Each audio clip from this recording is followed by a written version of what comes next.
ne semble arrêter les bazars, déstockeurs et discounters. Ces enseignes qui promeuvent l'achat plaisir par les bonnes affaires voient leur attractivité se renforcer auprès d'un nombre croissant de ménages. Et avec un pouvoir d'achat comprimé, ce phénomène s'étend. En parallèle, le consommateur accède à une offre plus étoffée, grâce d'une part aux stratégies d'expansion des leaders et d'autre part à l'arrivée de concepts venus de l'étranger ou du web.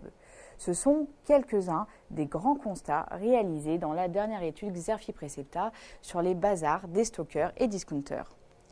Mais derrière cette effervescence se cache fermeture de magasins et restructuration de réseaux. Des mouvements défensifs liés à l'ultra-concurrence qui laminent les performances financières. Une situation d'autant plus délicate que les enseignes sont confrontées à une hausse de leurs coûts d'approvisionnement.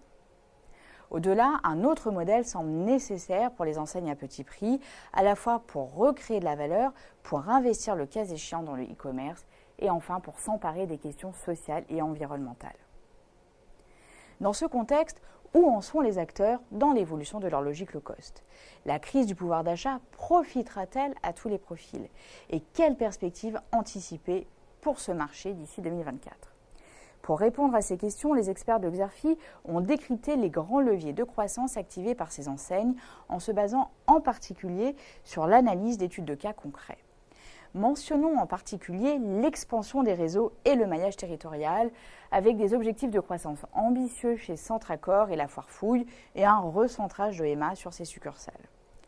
Deuxième axe, l'accélération des stratégies e-commerce, avec une priorité donnée au click and collect pour générer du trafic en point de vente. Citons encore le renforcement des capacités logistiques, avec des investissements massifs, entre autres chez la Foire Fouille.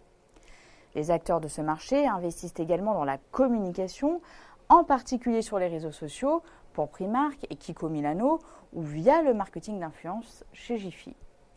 Certaines enseignes françaises tentent également timidement l'aventure à l'international. L'étude revient également sur le financement de la croissance, grâce notamment au soutien important des fonds d'investissement à ce secteur.